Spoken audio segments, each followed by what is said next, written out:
الحمد للہ رب العالمین۔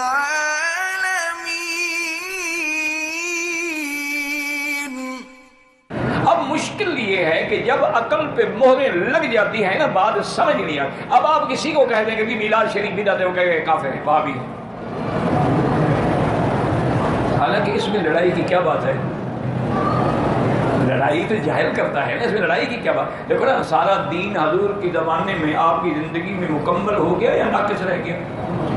نہیں، آپ دیکھیں حرم میں بیٹھو، سیدھی بات کرو، حضور کی زندگی میں دین مکمل ہو گیا یا کچھ بچ گیا 14 صدی کے مولویوں کے لیے؟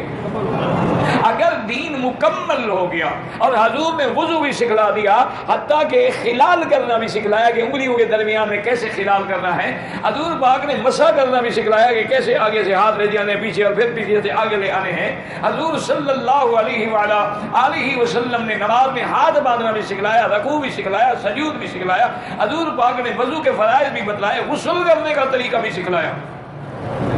کیوں؟ دین مکمل ہو گیا، حضور کیوں کیسی چیز چھوڑ سکتے ہیں؟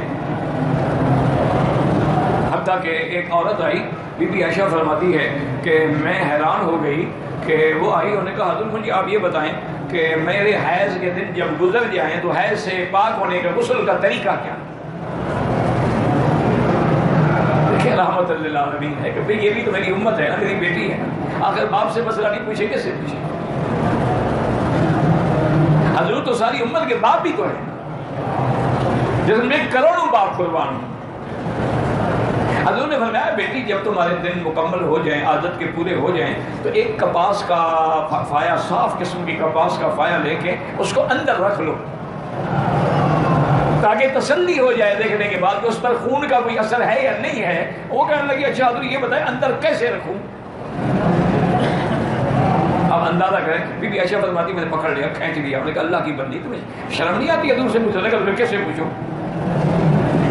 میں نے کہا یہ عورتوں کے مسئلے ہیں، مجھ سے پوچھ لو، حضور کی کسی اور بی بی سے پوچھ لو۔ یعنی جس پیغمبر نے تمہیں غسل جنابت کا اور غسل حیض کا مسئلہ بھی سمجھا دیا ہے، کوئی ایک چیز اللہ کے دین کی نہیں ہے جو حضور نے نہیں سمجھائی، اور جو کہتا ہے کہ حضور نے نہیں سمجھایا ہے مانا وہ منکر نبی ہے، کیونکہ قرآن ہے الیوم اکملت لکم دینکم واتممت علیکم نعمتی ورضیت لکم الاسلام دینا۔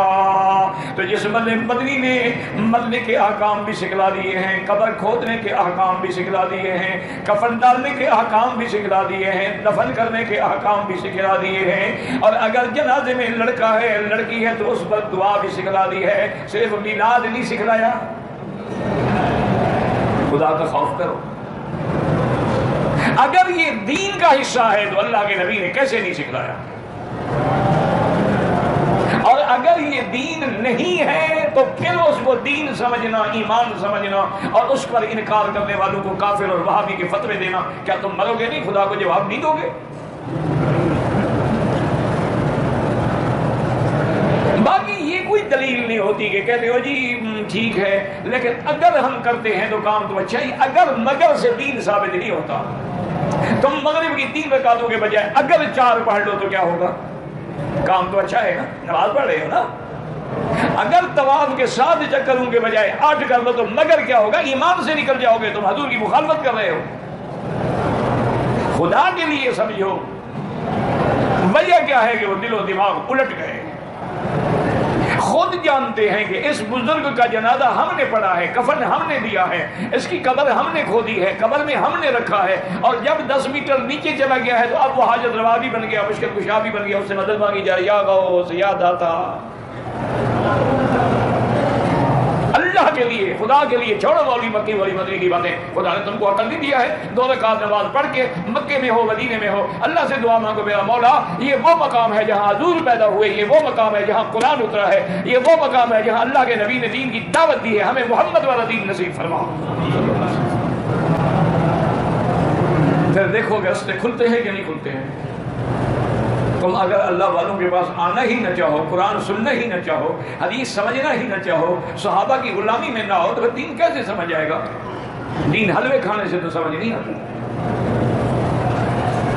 دین 11ویاں پکانے سے تو سمجھ نہیں آتا۔ دین محرم میں سیاہ کپڑے پہننے سے سمجھ نہیں آتا، دین محرم میں چارپائی الٹا کر کے سونے سے سمجھ نہیں آتا، دین ماتم کرنے سے سمجھ نہیں آتا۔ اور روافض جو ہیں وہ صحابہ کو گالیاں دیتے ہیں، تم علماء کو گالیاں دیتے ہو کہ یہ وہابی ہیں اور منکر رسول ہیں۔ آخر خدا کو کیا جواب؟ ہم ہر سال میلاد شریف مناتے ہیں، بالکل بدعت ہے، ثواب کے بجائے گناہ ہوتا۔ کل محدثۃ بدعہ وکل بدعۃ ضلالہ۔ اگر میلاد دین ہوتا، میرا ایمان ہے سب سے پہلے ابو بکر، عمر، عثمان، علی مناتے۔ اگر میلاد دین ہوتا سب سے پہلے حسن، حسین، بی بی فاطمہ مناتے۔ یہ تو 600 سال بعد ایک بادشاہ نے رسم جاری کی تھی، وہ گلے میں پڑ گئی۔ اب تو نہیں پیر ایسے ایسے ہتھکنڈے کرتے ہیں کہ آدمی حیران ہو جاتا ہے۔ ایک پیر صاحب تھے، میں نام تو نہیں لیتا، تو وہ سفر میں ہوتے نا جی،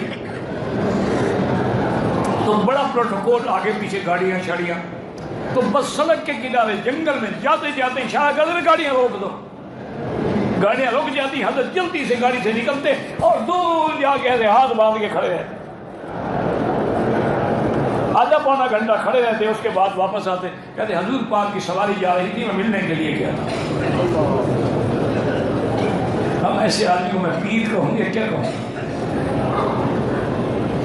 یہ دعویٰ تو کبھی ابو بکر نے بھی نہیں کیا، حضرت عمر، عثمان و علی نے بھی نہیں کیا۔ صحابہ کی جنگیں ہو گئی، بی بی عائشہ حضرت علی کی جنگ ہو گئی، ہزاروں صحابہ شہید ہو گئے، ان میں سے کسی نے کہا کہ حضور آئے تھے فیصلہ کرنے کے لیے، تیرے پاس آ جاتے ہیں، بس 2 دیگیں پکا لو، 2 نات خاں کھڑے کر تو وہ بھی داڑھی منڈے، حضور آ جائیں۔